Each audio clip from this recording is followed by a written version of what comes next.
de 15 séculos por vários faraós. Karnak ocupa uma área de 2.000 metros quadrados. Pelo tamanho e beleza, a gente logo imagina como esse lugar era especial.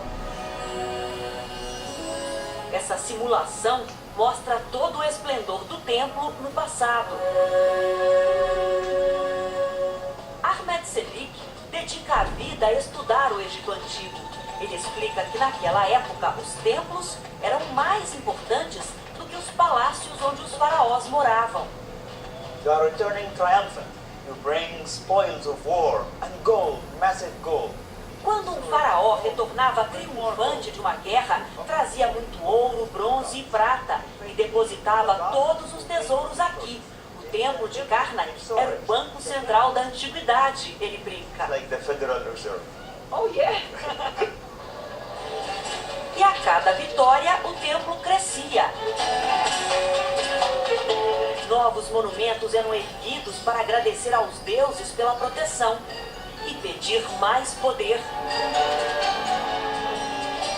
Ah, e os faraós adoravam se exibir, por isso tantas estátuas. Aqui nessa alameda, os visitantes param para registrar uma foto dessa imponente estátua que representa a figura de Ramsés II, o poderoso faraó que comandou o Egito por 67 anos. É do reinado de Ramsés, o salão mais majestoso de Karnak. Esse é o maior salão do templo. Foi construído para lembrar uma floresta. As colunas têm a forma do papiro, a planta egípcia que deu origem ao papel da antiguidade. E tudo aqui tem escala gigantesca, realmente faraônica. São 134 colunas, mais de 20 metros de altura.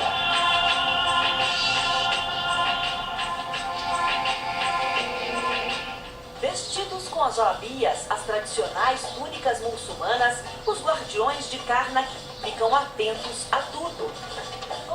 O Mahmoud trabalha aqui no templo há 25 anos e o Abdul há 35. E eles me contam que é um prazer, um orgulho proteger esse lugar. Esse trabalho é uma tradição que vem dos nossos avós. Somos felizes por cuidar de um grande monumento do Egito, diz Abdul.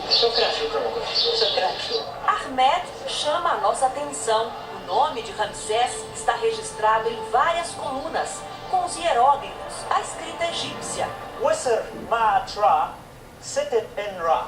É o nome dele após ser coroado, It's a diz. special name for Ramesses, a coronation name. No imenso salão, o faraó fazia suas festas apenas para os nobres. O povo ficava do lado de fora. Hoje recebe gente de todo mundo. Nós encontramos aqui no meio do templo um grupo que veio de São Paulo, são amigos. O Paulo está visitando o Egito pela segunda vez, mas vocês, primeira vez aqui. Primeira vez. Muito maior do que eu imaginava. Tudo que você vê, ou que você imagina, quando você se depara, você vê que é muito mais grandioso, né? Egocentrismo do Ramsés é uma coisa louca, né? Megalomaníaco, adorava se casar, adorava fazer filhos. Ramsés é um dos personagens principais da novela Os 10 Mandamentos, que estreou ontem na Record. O grande construtor do Egito Antigo, segundo a Bíblia, escravizava o povo judeu, perseguiu o profeta Moisés, que foi criado como seu irmão adotivo. A novela recriou os cenários grandiosos do tempo de Ramsés, o faraó que se considerava Deus.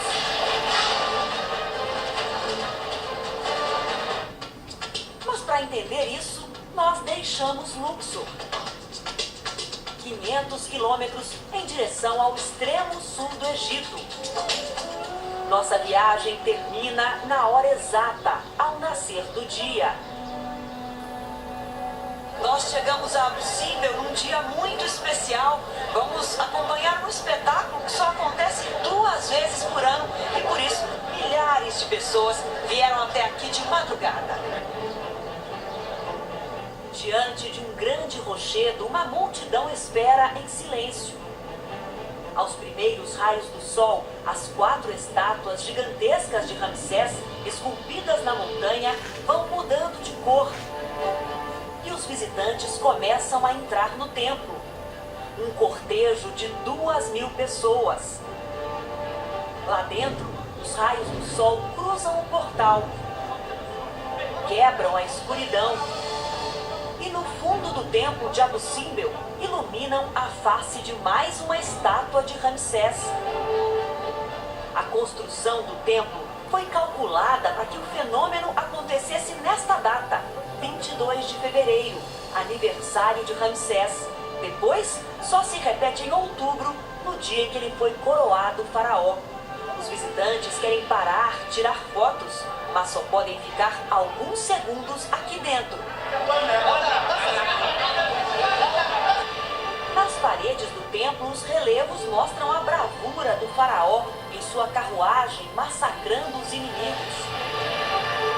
Nosso guia explica que Ramsés fez tudo isso para provar o seu poder.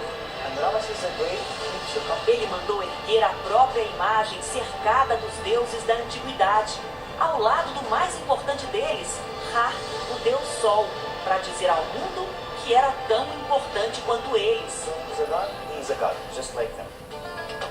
Safá e o Issam vestem as roupas típicas da região e fazem questão de participar da festa.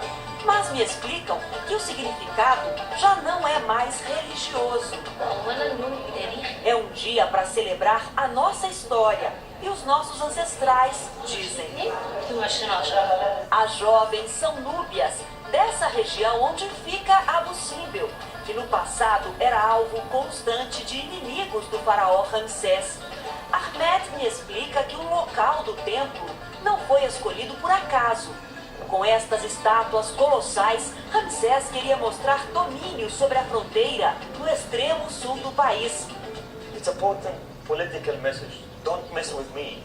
Essa obra é uma mensagem política importante. O faraó está dizendo aos inimigos: não mexam comigo, vejam a minha força. Mas o rei, impiedoso com os adversários, também era capaz de se apaixonar. O faraó Ramsés construiu o templo principal em sua própria homenagem, em sinal de força e poder. Mas aqui do lado, nessa rocha gigantesca, mandou esculpir um segundo templo, em homenagem à mulher Nefertari. Ramsés teve muitas mulheres, mas com esse monumento queria demonstrar que Nefertari era a mais linda e a mais amada de todas. Nefertari recebeu uma honra muito rara. Foi esculpida do mesmo tamanho do marido, Ramsés, quando naquela época as mulheres eram representadas no máximo até os joelhos dos homens. Os relevos mostram Nefertari com trajes femininos e sempre acompanhada de Hathor, a deusa da beleza. E o rei eternizou aqui sua declaração de amor. Hamed, where is Mesu?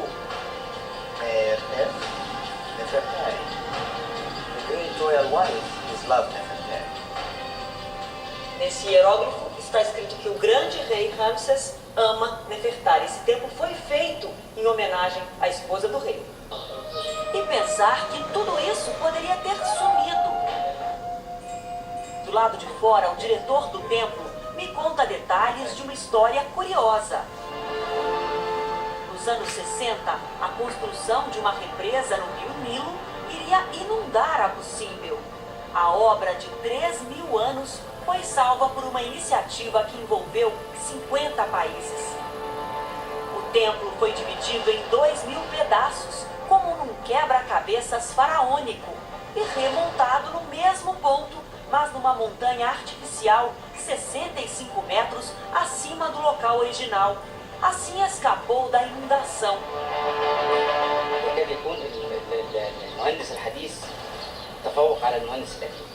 Os engenheiros e arquitetos do nosso tempo foram tão brilhantes como os da antiguidade, me diz o diretor do templo.